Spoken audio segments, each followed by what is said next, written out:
I'm Sherry Gazee, for those of you who have never joined us for Parent Chat before. I'm the founder of Teen Wise and Mom Wise. I'm a teen life coach and parent coach, but most importantly tonight, I am a proud member of the Balance in Mind team. And we are very excited tonight to have Danit Ehrlich. Am I saying your last name correct? Correct. Yes, yay.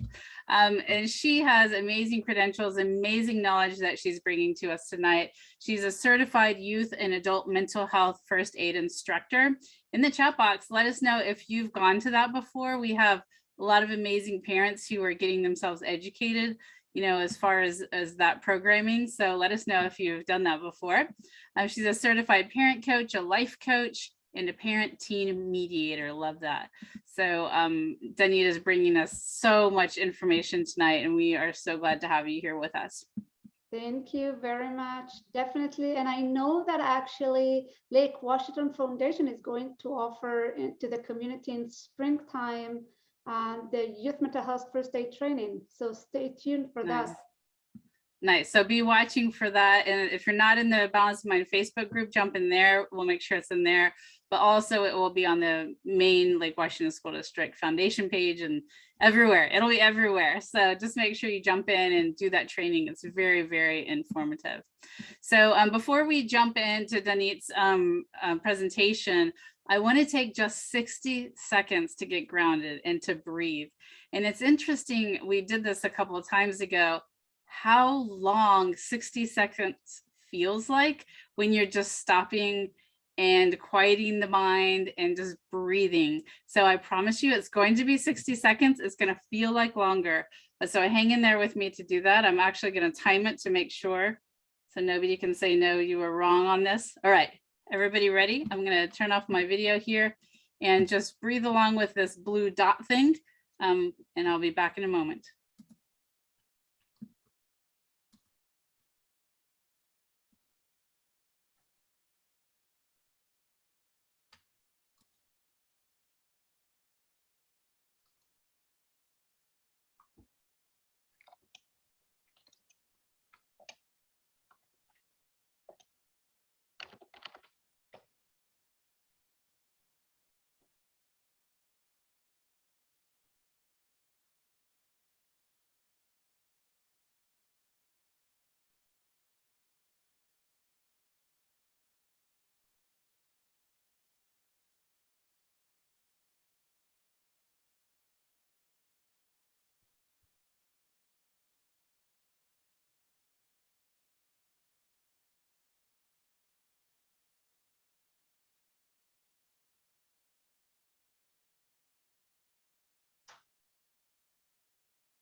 Okay, everyone, I'm seeing in here that people aren't seeing my screen.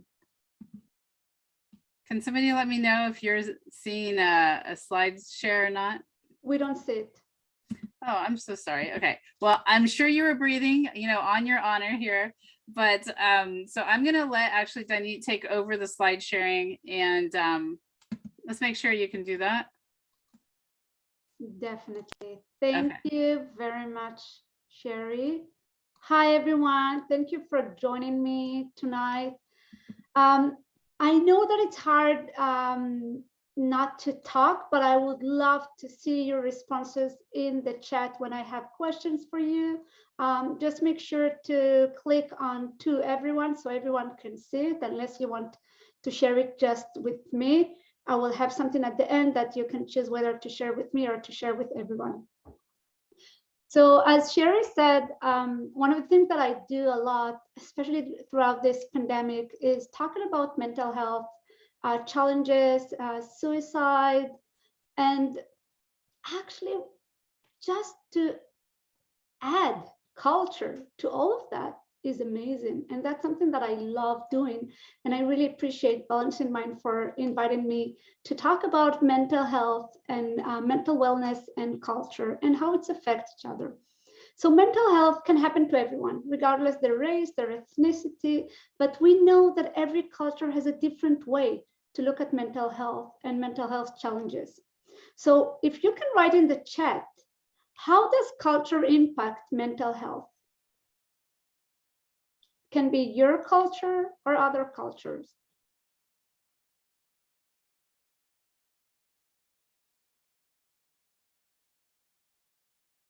expectation, values that we can see, definitely. What else? Communication, I love that.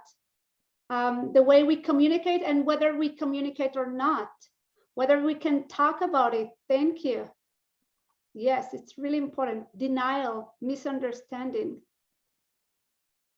Yes, there is a lot of denial and misunderstanding for that. Stigma that surrounded mental health.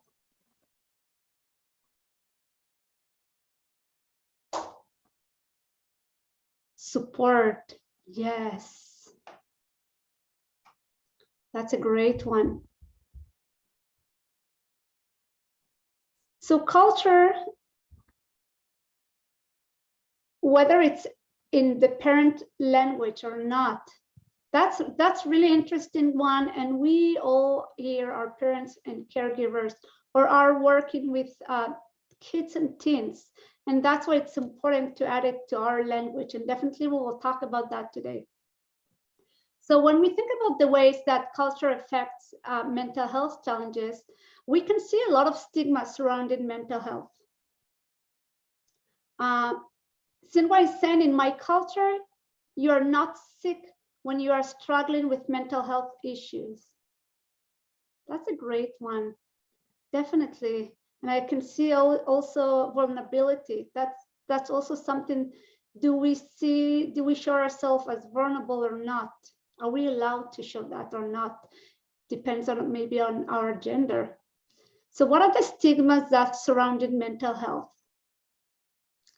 I can share with you a few of them. And as you can see, I'm not writing which culture is doing what, and I will explain about it later. One of the things that I talk in many of my workshops are that everyone is individual in their own culture, and we need to remember that. There are some expectations from culture. There are some beliefs that we believe in, that we learned from, that we are expected to do norms and behaviors, but we are individual in our own culture. And you will see how it's related to mental health and how this is important when we are trying to help our kids and support them. So stigmas can be people with mental health are dangerous, they're crazy. It's because they don't believe in God, they got punished by God, they have evil spirits, and because of that, they're behaving this way. They don't have any problem. It's just an excuse for bad behavior. They're just lazy. Mental health is something that we don't talk about. This is a private issue. Parenting problems, I know that that's also something that I heard. It's indication that it's a parenting problems. It's personal weakness, lack of emotional harmony. We have a lot of stigma surrounded mental health. And we'll see how it affects. So how do you think it affects someone who is in a culture or in a family that they hear this stigmatizing norms, or they're telling them to just suck it up, everything is okay, just smile, tomorrow everything will be good, it's so beautiful outside, how can you be so sad? What do you think? Can you write in the chat? How do you think it makes the person feel?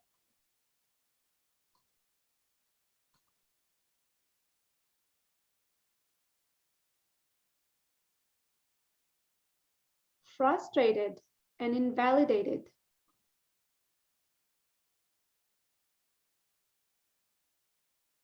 And what about if it's a kid? If it's a teen? Unseen. That's a beautiful one. Unloved. Feelings of loneliness. Yes, that no one can see them, no one can hear them. No one wants to understand what they're going through. Definitely. They are experiencing a lot of challenges. That they are the ones going through, the only ones going through that. Definitely shame. So they're hiding, they're keeping it all in many cases. They're not talking about it. What happens when you don't talk about it? Is it going away just because you don't talk about it? No, it's usually just grow and grow and grow, but it's growing in a really dark and private place, and it's starting to affect their behaviors, their performances at school. It affects so many things. So what is the second way that culture can affect mental health? It can influence how they describe and feel, describe their symptoms, whether they're using explanations that related to physical symptoms or to emotional symptoms. A lot of research shows that there are some cultures who use somatic symptoms and not talking about emotional at all when they're going to the doctor office. And only after the doctor is continuing asking questions about emotion, only then they open up and share a bit more. We also have some gender roles in relation to mental health challenges, right? Many cultures discourage men from exhibiting physical or mental weaknesses. So this is also something that can affect them. The third one is support. Culture differs in the meaning and the level of significance and concern they give to mental health challenges. This is where some cultures, some families will say to their kids, it's everything is okay. Tomorrow, everything will be good. Just don't worry about it. The question is, can they stop worrying about it? Cultural factors can determine how much support someone gets from their family and community when it comes to mental health challenges. And it also teaches ways to cope with distress and with whom to rely on for support during difficult time.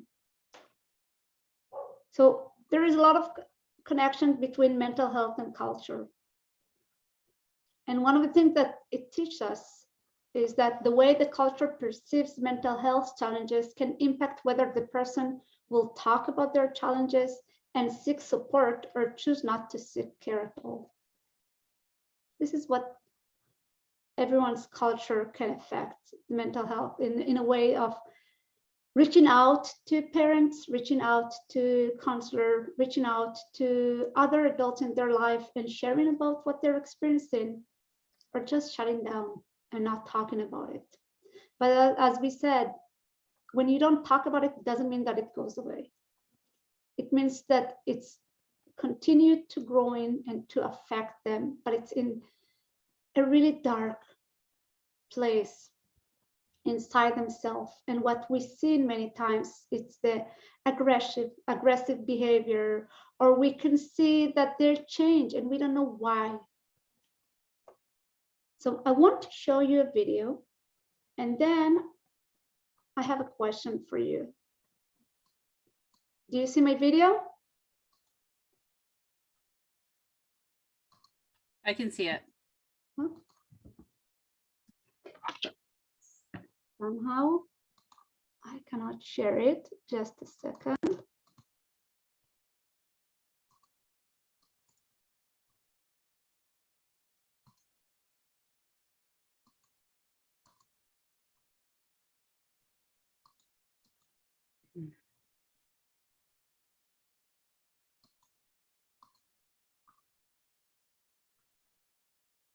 There is a reason. Just a second, let me try to open it in a different way.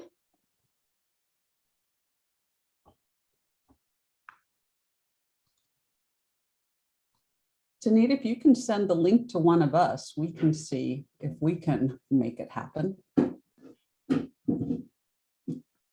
Yeah. Let me just a second, I can send it to you.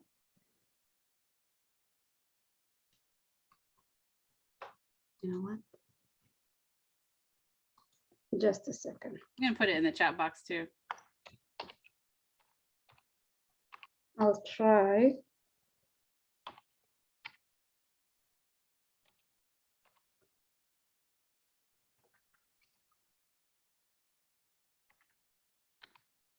I'll try to.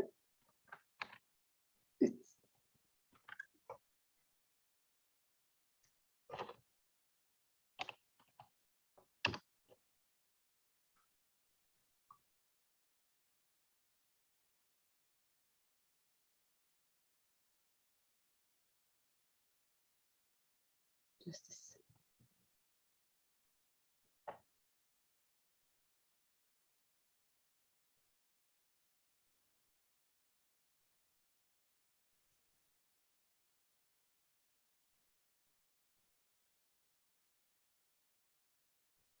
Sorry, everyone. I'll try just to open it in my. While we're waiting, if you want to put in the chat box what languages you speak at home, we would love to know which ones are represented here tonight. I love yours, Val, English with a touch of Hungarian. What does that mean exactly? A touch of Hungarian. A touch means the curse words and the family sayings that, you know, like wait until your father gets home. Mm-hmm. Or in ours, ahanyhaz anyusokash. So many houses, so many customs, you don't get to do it. That's a great one. Okay. Can you see my screen now? Yes, we can. Oh, great. Can you hear it as well? It's so easy to place people in boxes, drawing lines, creating sides. There's us, and there's them. Those we feel comfortable around, and those we don't. There are those of us with many chapters, and those just starting their own stories. There's the well-to-do, and those doing what they can. There are those we share something with, and those we don't seem to share anything with. Welcome, and thank you for coming today, guys. Today I'm going to be conducting an experiment where I'll ask you a series of questions. Now, these questions will be very personal questions, and for us to get a true result, I need you to be completely honest with how you respond. The first question I have is, who in here was the class clown?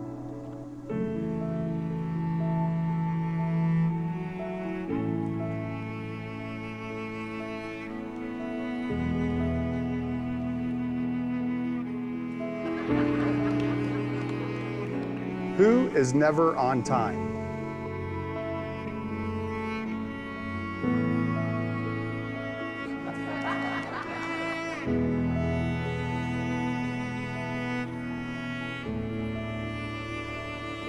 And then there's us, we who have tattoos.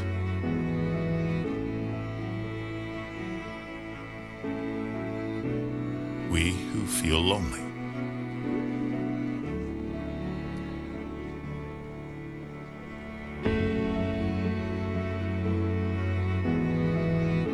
We who have been bullied.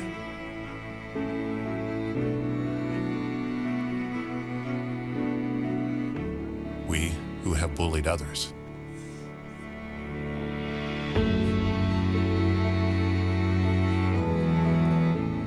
We who are madly in love.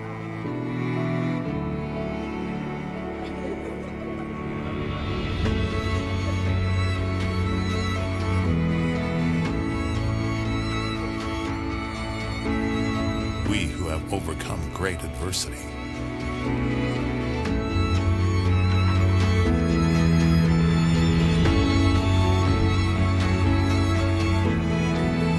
And there's the lucky ones, whose team won the championship this year.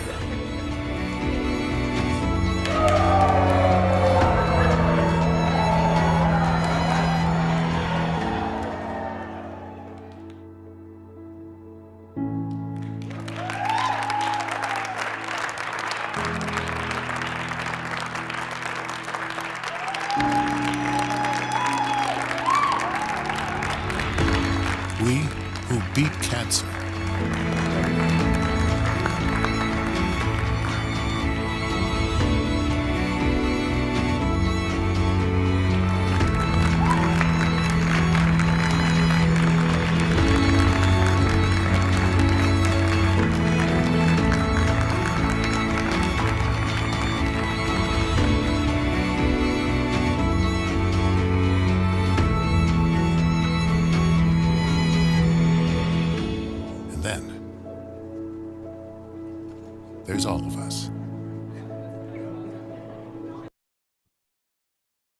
It's a great video.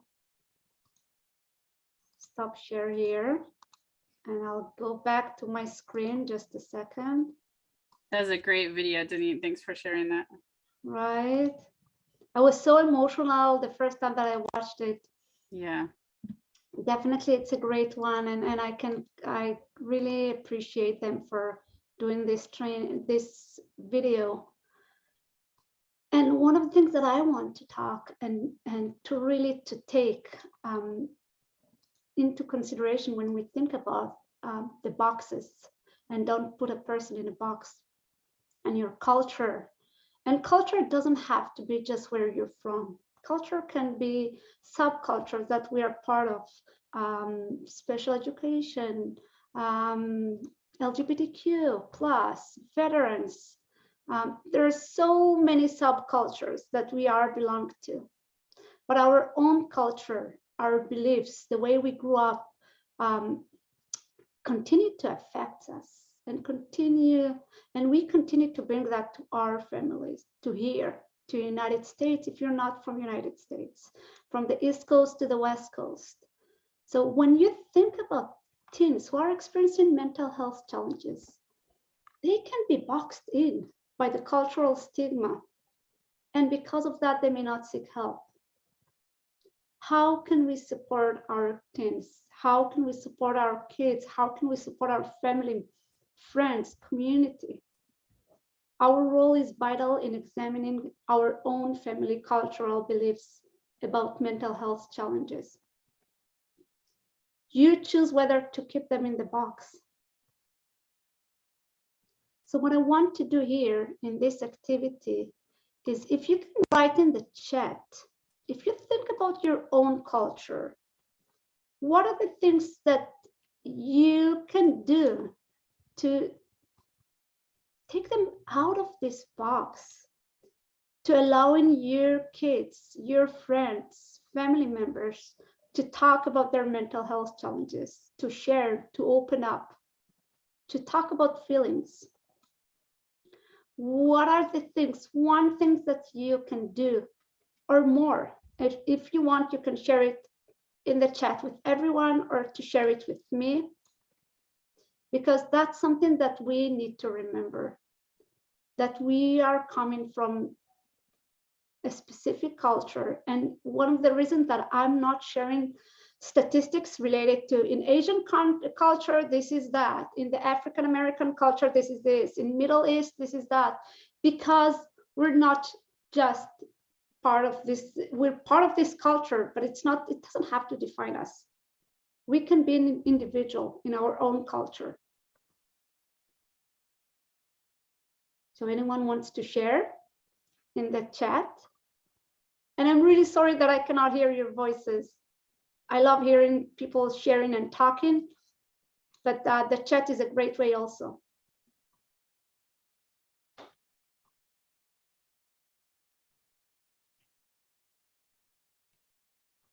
Sherry's saying it starts with talking about it and not acting like everything is fine.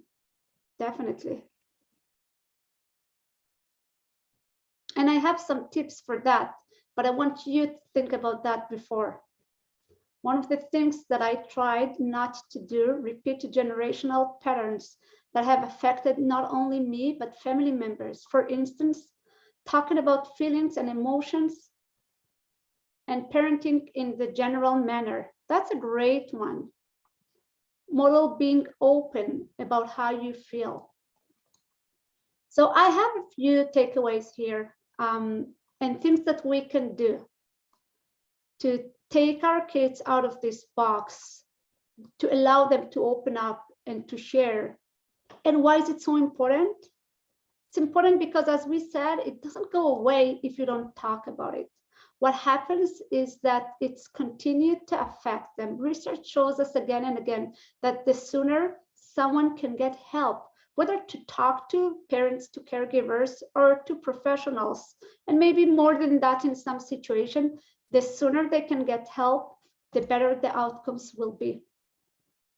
There are a lot of misconceptions related to stress and challenges that teens are experiencing in high school. And many parents and caregivers and even teens thinks that it will go away when high school will be over. But actually what happens is that it will continue to follow them to college. It will continue and will affect them whether they'll finish college or not, whether it will they'll find good relationships. It will affect their relationship, their job. It will affect everything. Okay, that's why it's so important to talk. So how do we talk? How do we start to talk about it if we're not comfortable about it? If it's something that we did not learn at home? So learn about mental health challenges from reliable resources. And we will share with you in the chat several resources. I love Balancing Mind resource for parents. That's a great one. One of the things that I teach a lot to many people, whether in my workshops or sometimes even with one-on-one with parents, is that mental health and physical health are the same. We cannot just take care of our kids physically or academically. We have to take care of their emotional self as well, to make sure that they are able to share, to open up, to talk about their feelings, because it's all connected. If you notice that something is going on, if you notice, you know your kid, trust your guts.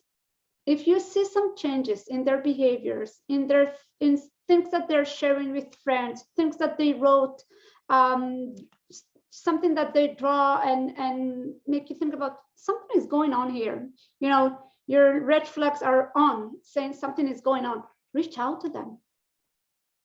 Talk about it. Share with them. And then listen. Listen to understand, not listen to respond. Look for the verbal and nonverbal cues that they're giving you. They may say everything is okay, but their body language, their facial expression will tell you that it's not. So continue and ask them. And if they don't want to talk now, don't pressure them. Try to reach out to them in a different day, a different time of the day, while you're doing something together, fun together, and talk about it. Be open, show vulnerability, talk about your challenges. I always say to parents, our kids are not perfect. When they're experiencing challenges, they're far from perfect. We want to show them that we're not perfect as well. When you show them that you're not perfect, you show them that you're reachable. So open up, share about your challenges, share about how it was hard for you when you were a teenager in your own culture.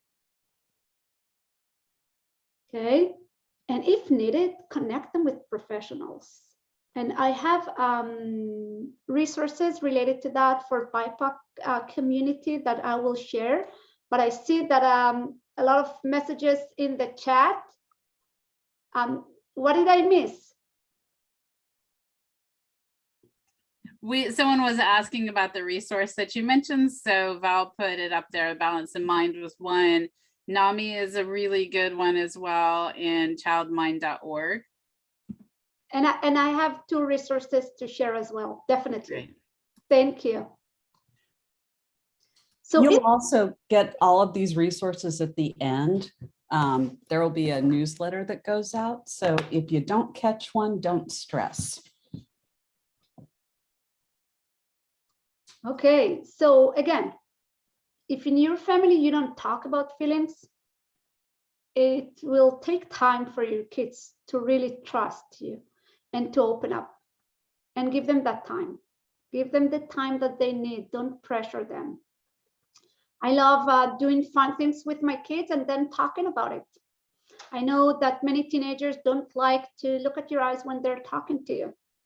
They will prefer to, while you're driving, to talk to you and to share while you're doing chores together.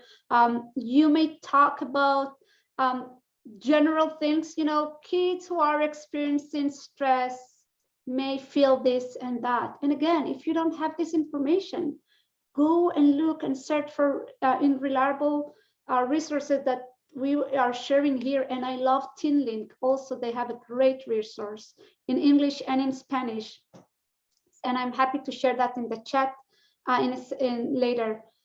Reach out, educate yourself, learn about it, so you can come with the knowledge to your kids. But even if you don't have the knowledge, your kids don't need you to know everything. They need you to care. Any questions before I continue?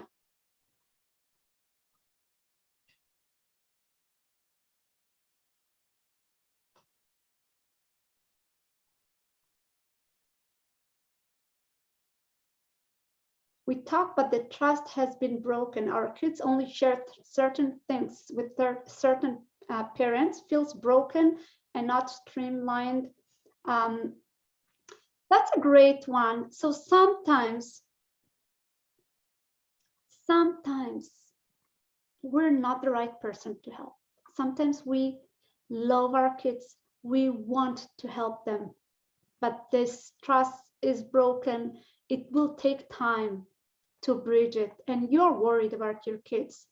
In this situation, think about or ask them, is there someone that you can trust, that you can open up and share things with? An adult, maybe a teacher, maybe the counselor. We know that, and kids will talk to their kids, definitely. However, we also want them to talk to adults, so they will have someone to respond and to connect them sometimes with more resources. So who is this person if it's not me? And you know what? That's okay. And I can share with you that I discovered that with my one of my kids, I'm not the right person to help her. Every time that I try to talk to her, because she's very analytic minded like my husband and not emotional like me, every time that I try to help and to talk, I escalate the situation. So when she was in a time of distress, that was in a period of a few months, every time that I saw that something is going on, I would have texted my husband and said, something is going on with her, go and check on her. And he checked her and talked to her, and he was able to calm her down. And I was so happy, because it's not about me, right? About my need, the needs need to help. It's about my daughter and her needs to talk to someone. So if you're not that person, don't take it personally. Reach out to other people. I worked with someone who said, you know, for many of us who our extended family is not in the United States, it's hard, or not in this area.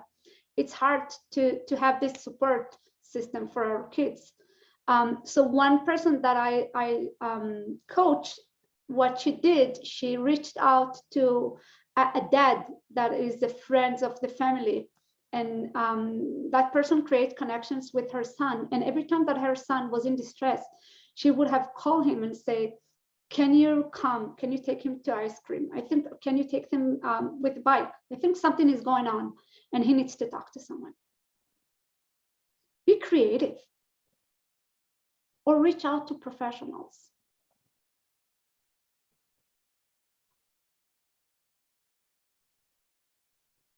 If you reach out to professionals, and this is something that I will share with you in the resources, NAMI created questions and things to think about when you're trying to seek professional help. There are a lot of social workers, counselors, even counselors at school that have more sensitivity to different cultures. So if you're able to find someone from your culture, that's great. If that's not the case, you want to ask them questions, you want to share about your culture. And this resource, as I will share with you, so I will invite you to look at it, to even to print it. I printed mine, and just to have this information when you are seeking professional help. I will add about professional help, by the way, that one of the things that COVID taught us is that we're comfortable to talk to someone in the not face-to-face, through Zoom. There is a lot of telehealth. So if you're not able to find professionals in our area or professionals from your culture in this area, look outside of Washington State. Look at other states. Look at someone from your culture, from your country. I know people who are doing that as well. If that's something that you feel more comfortable with, you can do that. Any questions before I continue?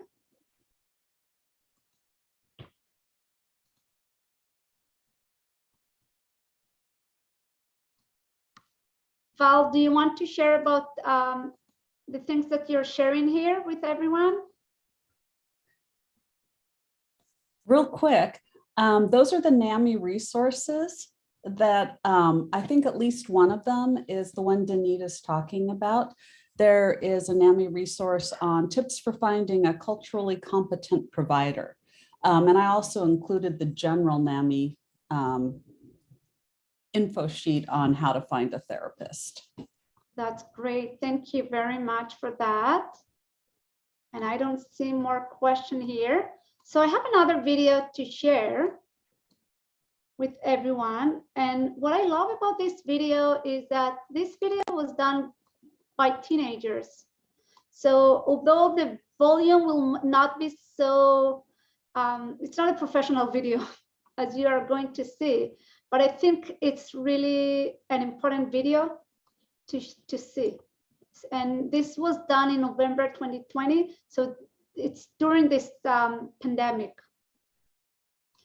Do you see my screen? Yes, we can see it. Perfect. Let me know if you don't hear it, please. We can hear it too.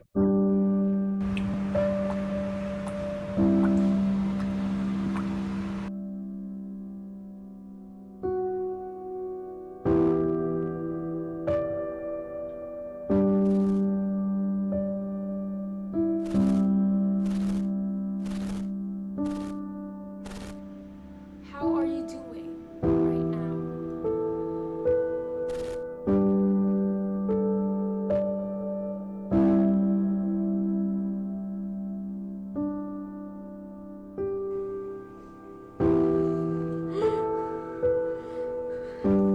You probably don't know me. Probably never heard of me, or us rather.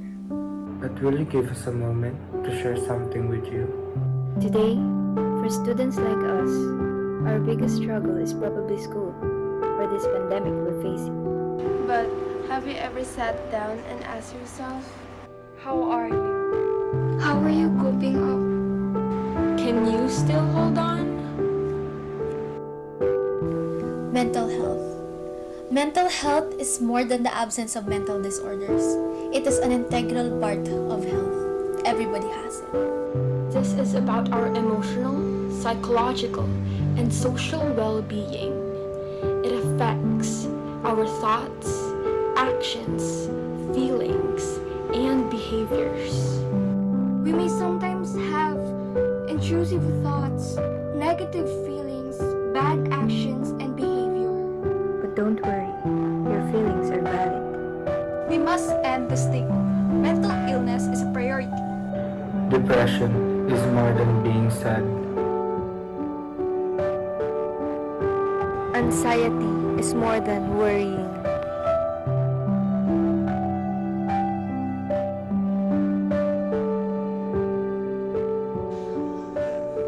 OCD is more than being tidy.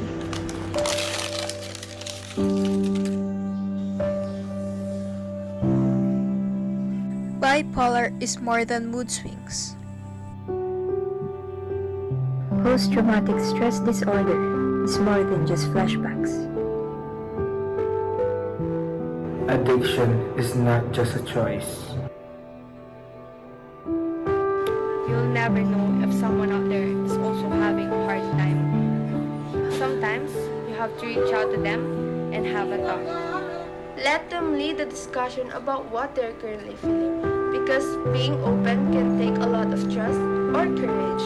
Listen carefully to what they tell you. Do not second guess their feelings.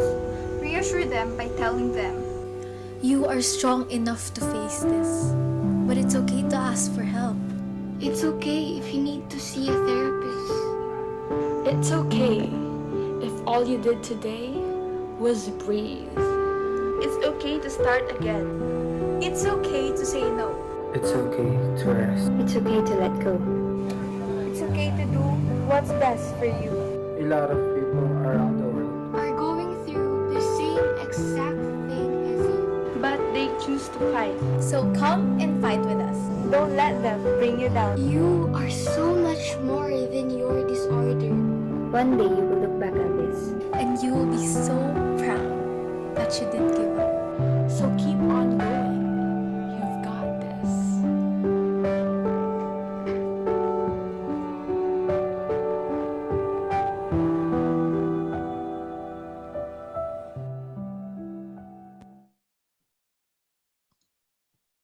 Such a powerful video. I love that it was created by the teens. That makes it even more powerful. Deranged, Yeah. Oh, but are they? sorry. Okay. So anyone wants to share in the chat what they thought, their thoughts when they watched this video? As people are putting that in, Danit, I'll share something that kind of came up for me, is that when we're stepping back and looking at mental health like this, it's very easy for us to say, of course we would let them, you know, just breathe for the day. We would let them rest. We would let them say no.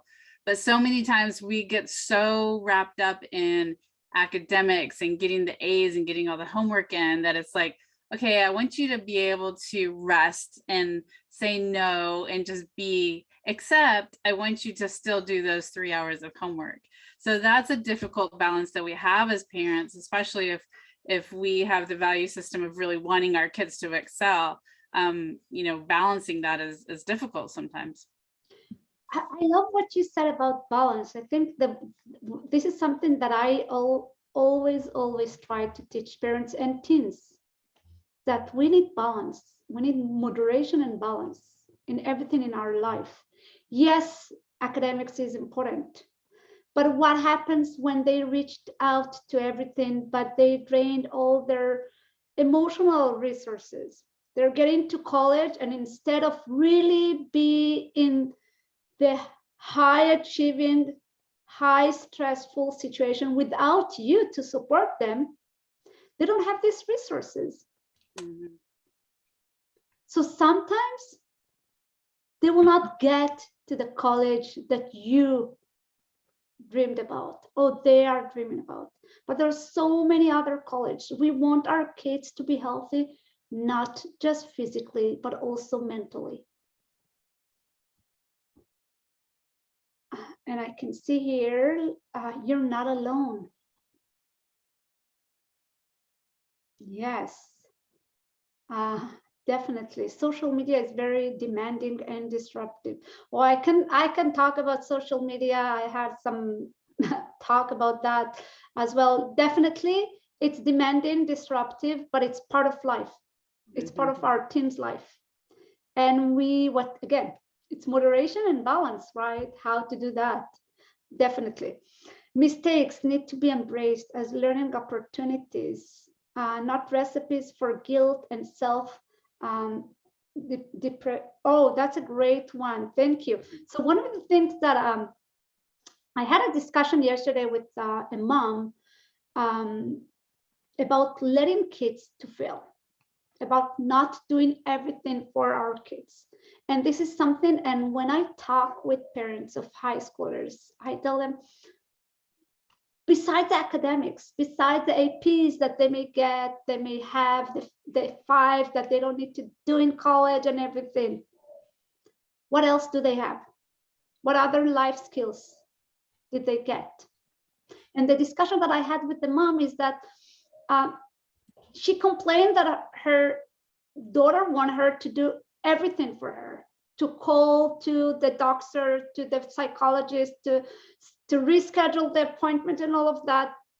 And we are continue doing things because they're not comfortable with it. But what happens when they're getting to college? Who will do that for them? We're adding more stress to really a stressful environment. So let them do that now while we are here, that when we can support them. Okay, so we're here for the Q&A, for the discussion. Okay, so everyone can put in the chat box, you can put the question to everyone. If you look at the very bottom of your chat, you've got an option, everyone, or you can say, you know, just to the panelists. And while you're doing that, I have some things to talk about with you, Denny, you know, that these videos brought up and that you brought up. So one of the things that we keep saying is we need to talk about it. And we hear that all the time. And, you know, it's important that we as parents start the conversations. We don't wait for our teens to start the conversation because it may never happen. But it's not important just to talk about it. We've got to be mindful of how we talk about it, right? So give us a few ideas on that. That's a great one. Again, I always say, try one approach, and if it's not helpful, try a different one. Don't give up. Okay, so for your kids, maybe it can be, first of all, the setting. Where are you going to talk to them? When are you going to talk to them? If they are angry, upset, hungry, this is not a good time to talk to them. If you are in the sitting with everyone eating dinner with their siblings, this is not a good time to talk on sensitive topics. If they are more comfortable talking when they are in the room, go to the room, knock at the door, and talk to them. Have a sit. Don't stand. Don't hover over them. Even think about the positions where you're sitting. So have a sit and start with I statements. The approach can be a question or a statement. You know, I've noticed that lately you're not hanging out with your friends. Is everything okay? Or how are you doing? We can start with questions or with statements and wait for their response. That's a good point. Wait for their response. So oftentimes we want to fill the silence.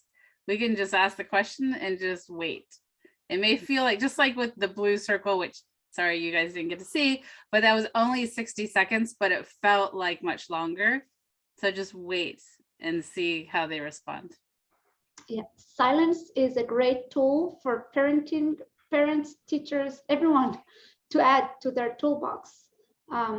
When you are silent, when you're asking a question and you're waiting for their response, you are allowing them two things for them to do.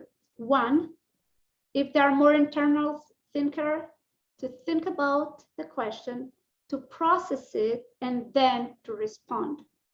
Second, if they have something that happened that they're ashamed of, they're afraid to share with you, they're concerned from your reaction, they maybe have an internal battle inside them whether to share or not.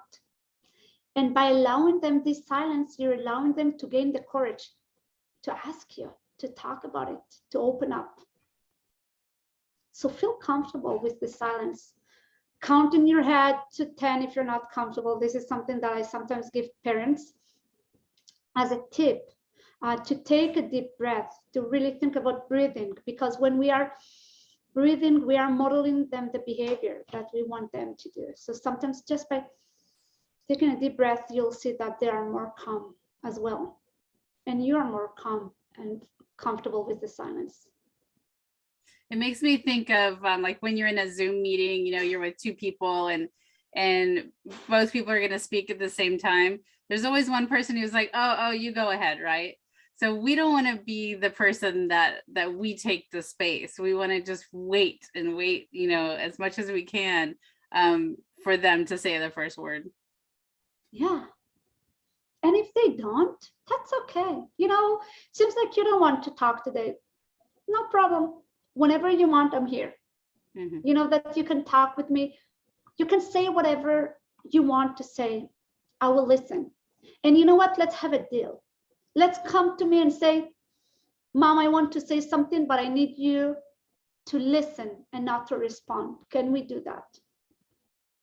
This is one way for someone that it's hard for them to share, to say it to them, or to tell to your kids.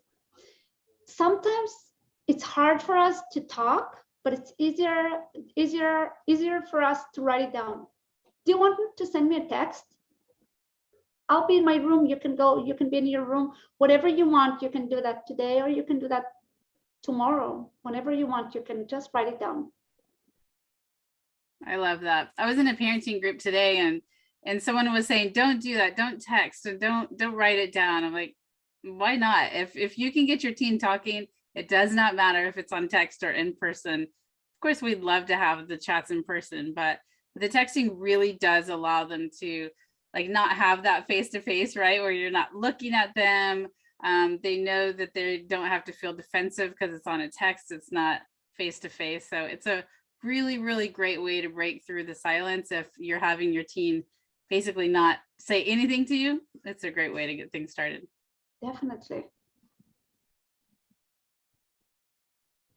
Let's see, something else I wrote down here. My kid will usually open up in a dark room. Oh, I love that. You know your kids, so that do that, create this environment for them. That is Definitely. awesome. Driving in the car. Driving in the car, yes. Walking outside, gardening, doing some chores. When you don't have this eye contact, what I prefer not to do is to do a family meeting, you know, or to tell them that you want to talk to them later, because they're nervous. They feel that something is going on, they're in trouble, and then they'll come to you when their differences are high. They're not going to share and open up or even to listen to you. Everything will be in their mind is, what did I did wrong? Am I in trouble? While cooking, that's a great one as well, definitely. That's a really good one. Recently, I recorded a podcast with a teen, and we were talking about mental health and the mental health stigma. And her parents were from a different country, and she was saying that she has this issue, not her so much as her friends, where they'll go to their parents and say, I'm really struggling, and the parents kind of look at the grades. They're like, no, you're doing fine, you're getting A's, things are good, you know, you'll be fine. But she was also saying how the mental health stigma, it's still there in a very weird way now, because the teens talk about mental health all the time. Like it's something, they know all the terminology, self-diagnosing, and everybody's okay with it being the friend who is dealing with something.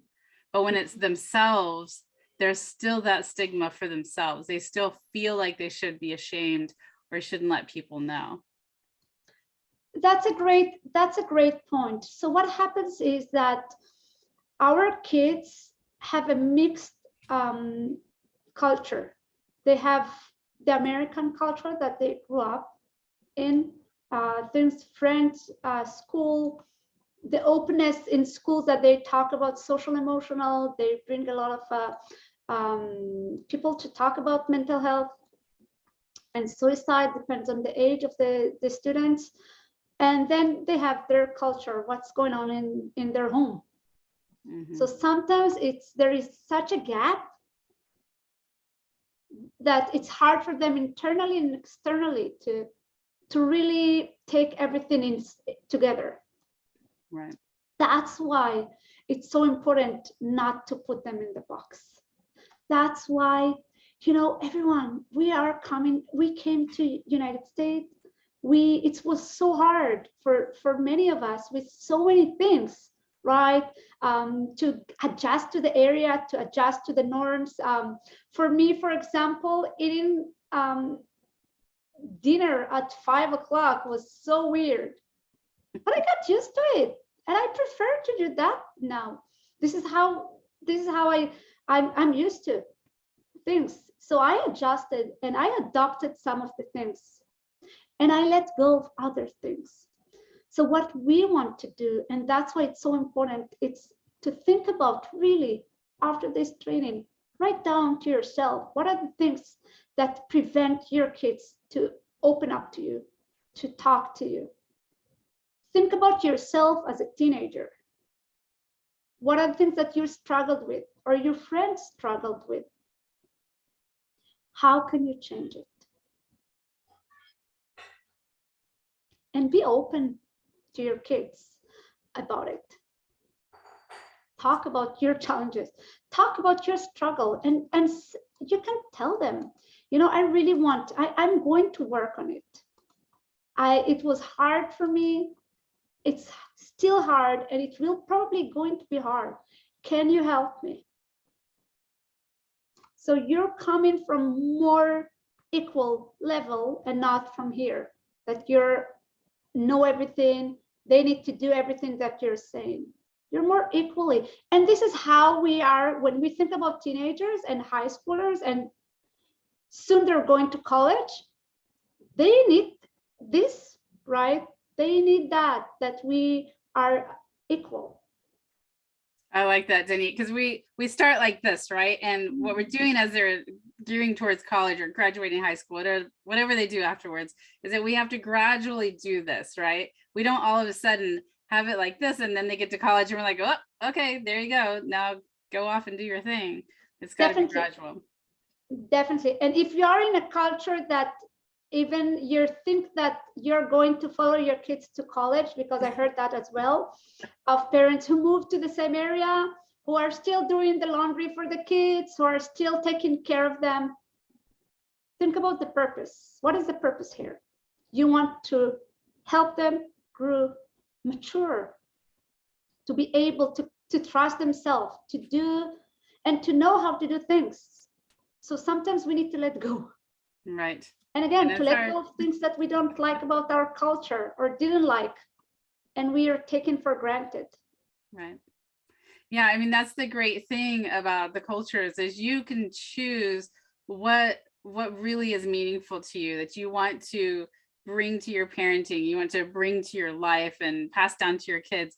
You don't have to bring all of it. You can choose the parts that work for you and that align with your value system. And that's the wonderful thing about the diverse culture that we live in up here, is that we have so many people bringing different cultures, different traditions, and we all get to experience that together. And it's pretty amazing. Right, so we are at 8:01, so we've got to wrap it up, Danit. Really thank you for talking with us about this. It is so important that we really are aware of what our teens are going through, what they need from us, and how important it is for us as parents to start the conversations, not wait for the teens to come to us. So thank you for that. Really appreciate that. Everyone, just so you know, you will be getting an email with a follow-up info to contact Danit, and then also all of the resources that are available. And we're going to stick around. We'll just kind of be in the background, but if you can put in the chat box something that was a takeaway for you today, that's very helpful for us to see that. And it's kind of like a review for all of us as we're signing out tonight. And then also I wanted to, let me see if I can show this really quick. Maybe Danit, do you have the slide with the next screen yes, chat? Definitely. So the next one is the 9th, Well Body, Well Mind, and two amazing women, Sage and Mari. They're going to be talking to us about kind of, you know, taking care of us and our kids taking care of their whole selves, not just their academic selves. You know, it's so important that we really think holistically here at how we're supporting our kids. Thank you, everyone. Good night. And don't forget to leave those comments so that we know what kind of resonated with you. Thank you, Danit. Thank you for inviting me. Bye, everyone. Thank you for coming and joining us and sharing. Good night, everyone.